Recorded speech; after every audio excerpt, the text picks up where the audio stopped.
Baik, bismillahirrahmanirrahim. Assalamualaikum warahmatullahi wabarakatuh. Sahabat mitra Kuaya, mitra distributor, para leaders dan seluruh pelaku market Kuaya yang insya Allah dirahmati Allah.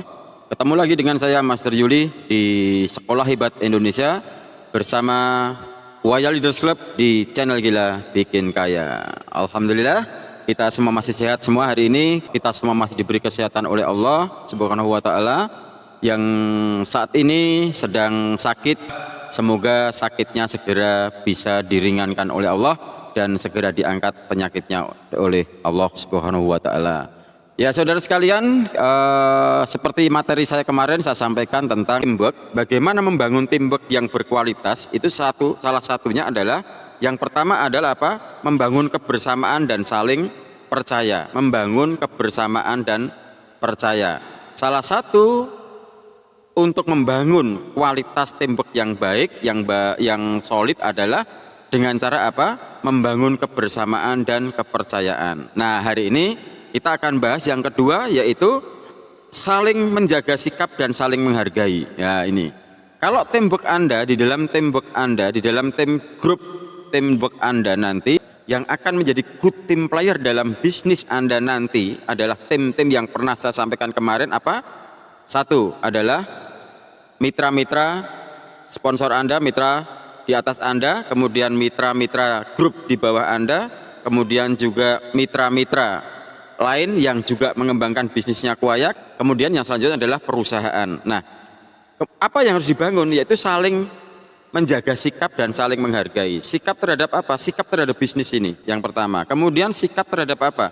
Sikap terhadap grup timnya, ya. Termasuk sikap seperti apa? Ya, kemarin sudah pernah saya sampaikan, jika melakukan atau mengadakan sebuah event atau acara atau training atau apapun itu, kegiatan teamwork, maka yang pertama sikap yang harus dibangun adalah sikap disiplin waktu.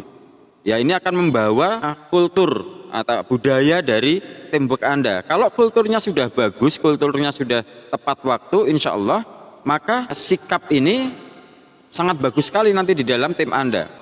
Sangat bagus sekali. Kenapa? Dalam sebuah teamwork membangun sikap ini sangat penting. Ya, contoh ya, kita selalu memberikan sikap yang antusias di dalam grup kita. Kita memberikan satu contoh sikap yang sangat teachable kepada tim kita. Kita memberikan satu contoh sikap yang tanggung jawab terhadap tim kita. Kita memberikan satu contoh sikap yang semangat. Ya, semangat, antusias, teachable, kemudian peduli. Nah, ini akan membuat grup tim Anda menjadi tim yang solid.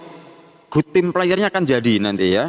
Kalau setiap individu yang di dalam tim tersebut memiliki sikap positif seperti itu, Pak, insya Allah grup tim Anda akan jauh lebih bagus. Kenapa? Karena memiliki good team player yang handal di situ. Ya, menjaga sikap dan menghargai. Menghargai apa? Yang menghargai antar tim tadi, antar individu, ya, yang disebut dengan edifikasi, ya, edifikasi mitra-mitra Anda, ya, edifikasi sponsor Anda, edifikasi mitra-mitra di atas Anda, edifikasi upline Anda, edifikasi downline Anda, edifikasi crossline Anda, edifikasi perusahaan, ya, edifikasi produk Anda, edifikasi sistem Anda. Nah, inilah yang dikatakan dengan sistem, atau inilah yang dikatakan membangun sikap dan saling menghargai. Nah, teamwork ini penting sekali. Jika dalam sebuah teamwork Anda, good team player Anda jalan, ya, masing-masing individu memiliki sikap positif, kemudian saling menghargai, ini luar biasa sekali. Kenapa? Apapun yang Anda lakukan di grup Anda, apapun goals grup Anda, apapun tujuan grup Anda, ini akan didukung oleh individu-individu yang dalam posisi good team player Anda ini. Nah, itu ya. Jadi yang pertama adalah membangun kebersamaan dan saling percaya. Yang kedua adalah apa? Membangun sikap atau menjaga sikap dan saling menghargai. Nah, kemudian yang selanjutnya adalah contohnya seperti apa sih membangun sikap positif dan membangun rasa saling menghargai dalam grup Anda tadi. Contoh dalam sebuah event, Anda melaksanakan NKO misalkan. Ya, di dalam good team player yang baik, masing-masing individu ini sudah memiliki, mengetahui posisinya masing-masing dan tanggung jawabnya masing-masing. Ya, nanti di materi selanjutnya siapa yang akan magang di situ ya. Misalkan begini, si Ahmad diminta untuk bagian undangan ya. Kemudian yang lain diminta si Rudi misalkan bagian untuk mencari tempat. Kemudian yang lain konsumsi misalkan seperti itu. Nah, sikap dan menghargai yang harus dibangun apa? Ya sudah, kalau sudah diserahkan kepada si Rudi tentang tempat itu, hargai ya, ide-idenya hargai, keputusannya untuk mengambil lokasi untuk NGO tadi ya. Sikapnya apa? Sikapnya adalah mendukung, didukung 100% bahkan 1000% ya, bahwa katakan ya udah kita sudah putuskan karena sudah diberi tanggung jawab kepada si Rudi untuk menentukan tempat. Nah, kemudian juga sebaliknya dengan teman-teman yang mengundang tadi, si Ahmad yang mengundang ya, sikap mengundang Anda, sikap melaksanakan tugas mengundang Anda betul-betul harus dijalankan secara maksimal ya. Ya, jangan merasa wah ini kan saya nggak ini bukan jaringan saya rugi dong kalau nanti mengundang kemudian masuk tapi bukan jaringan saya. Ya, ini tugasnya mengundang, tugasnya membuat flyer, tugasnya membuat pengumuman misalkan. Ya, lakukan sebaik-baiknya sikap Anda. Kemudian teman-teman yang lain juga menghargai. Hargai bagaimana? Ketika si Ahmad tadi membuat sebuah poster, membuat sebuah flyer undangan, ya dihargai. Caranya bagaimana? Ikut membantu, masing-masing teman-teman yang ada dalam grup tadi ikut membantu mensiarkan undangan acara tersebut ya. Jangan wah itu kan udah kewajibannya si Ahmad untuk mengundang, nggak bisa, karena ini Ahmad ini hanya bertanggung jawab untuk membantu mengkoordinasi, tetapi pelaksananya siapa? Ya good team player Anda, teamwork Anda ya. Kalau teamwork ada 5 bisa membantu mengundang orang 100, yang datang 10, nah itu udah 50. Ini fungsinya dalam good team player, terutama dalam teknik atau membangun sikap dan menghargai di situ ya. Ini yang harus dibangun ke teman-teman. Kalau teman-teman dalam sebuah tim tadi melaksanakan tugasnya dan Anda hargai, Anda memiliki sikap positif terhadap mereka, pasti orang-orang dalam tim Anda itu akan semangat melakukan pekerjaannya, betul nggak? Ya, tapi kalau apa-apa sudah nanti orang ini akan tidak bisa mengekspresikan dirinya di situ, ya. Nah, nanti ketika sudah dilaksanakan, nanti masuk ke materi yang selanjutnya, yaitu tentang evaluasi, ya, tentang evaluasi. Dievaluasi harus penting karena apa?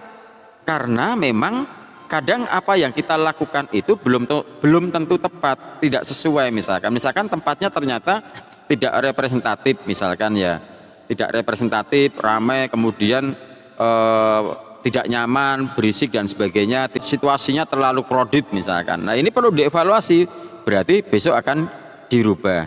Namun demikian kita hargai dulu ya, ketika sudah ditempatkan di situ kita hargai. Atau pada saat menentukan tempat itu si Rudi tadi bisa berkoordinasi dengan tim yang lain misalkan. Nah, tim yang lain kemudian memberikan referensi-referensi. Nah, kemudian tetapi yang tetap memutuskan mungkin si Rudi. Oke, ini saya tetap putuskan di sini karena pertimbangannya ini.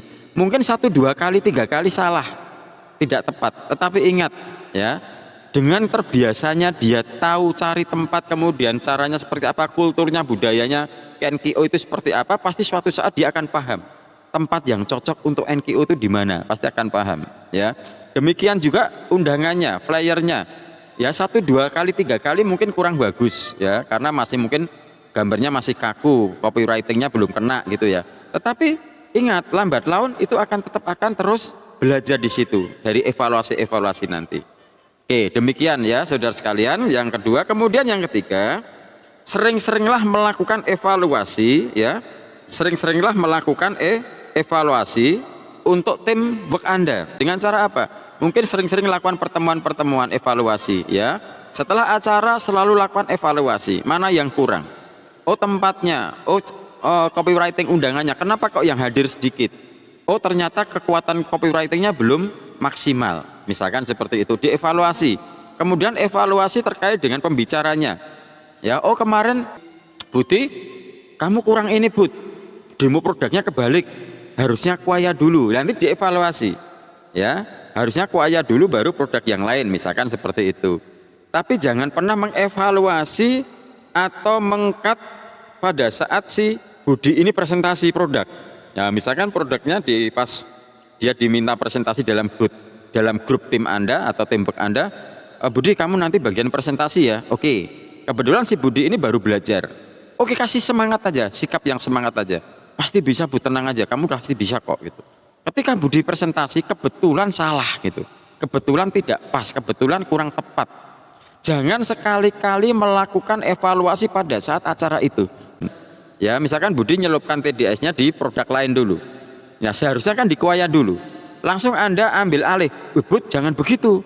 Harusnya di kuaya dulu. Nah, ini menimbulkan apa? Si Budi ini akan merasa di-down-kan, akan merasa disalahkan di depan audiens. Ini enggak boleh. Ini namanya Anda tidak menjaga sikap dan menghargai si Budi ini.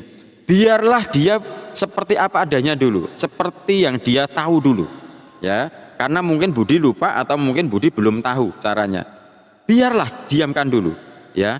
Apa pada saat salah ngomong misalkan, jangan sekali-kali di-cutting atau jangan sekali-kali dikatakan, maaf Bud, salah, jangan itu, TDS itu ini. Nah, nggak boleh, biarkan berjalan apa adanya, cuma bisa nanti yang ketua tim atau ketua laskar kuayanya bisa mencatat mana-mana yang menjadi kesalahan-kesalahan, mana-mana yang kurang tepat. Nah, tugasnya nanti ketua tim ini akan membuat catatan-catatan mana yang kurang, mana yang sudah bagus, dicatat masing-masing dari personal pelakunya ya atau petugasnya, timnya tadi dicatat.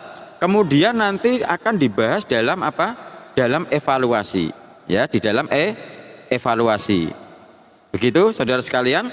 Evaluasinya bagaimana? Ya, semua terkait dengan acara-acara nanti kita bahas lagi. Ya, di dalam acara. Oh, si Budi, tadi kamu presentasinya kurang tepat ya, mestinya di kuaya dulu baru produk lain. Kemudian Mas Anton, kamu apa ya kalau bilang tentang sistemnya tadi agak kurang tepat misalkan. Dikoreksi masing-masing dari catatan-catatan tadi. Maka seorang ketua laskar kuaya, seorang ketua teamwork harus mau memberikan masukan-masukan dan bisa mengkoreksi, harus bisa menjadi seorang coach untuk mengcoaching atau mengajari grup timnya, ya, teamworknya.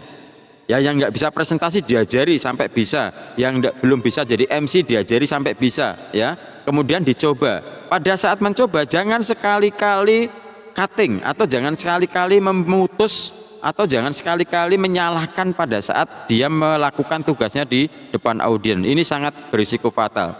Kenapa? Inilah unsur menjaga sikap dan menghargai tadi. Ya, demikian saudara sekalian. Tadi saya sampaikan yang pertama adalah apa? Kualitas teamwork. Yang pertama adalah membangun kebersamaan dan saling percaya. Yang kedua apa? Menjaga sikap dan saling menghormati. Yang ketiga apa? Sering-seringlah melakukan evaluasi terhadap tim Anda. Demikian saudara sekalian yang bisa saya sampaikan terkait dengan membangun teamwork yang baik atau good team player di dalam grup bisnis Anda, ya. Jika Anda mampu membangun grup team player di dalam bisnis Anda, pasti saya pastikan grup Anda akan besar karena Anda bisa menghargai grup Anda bisa menjaga sikap terhadap grup Anda mampu mengevaluasi grup Anda, mampu menjadi seorang coaching bagi grup Anda. Demikian saudara sekalian, ketemu dengan saya Master Yuli di channel Gila Bikin Kaya bersama Sekolah Hebat Indonesia dan Kuaya Leaders Club. Wassalamualaikum warahmatullahi wabarakatuh.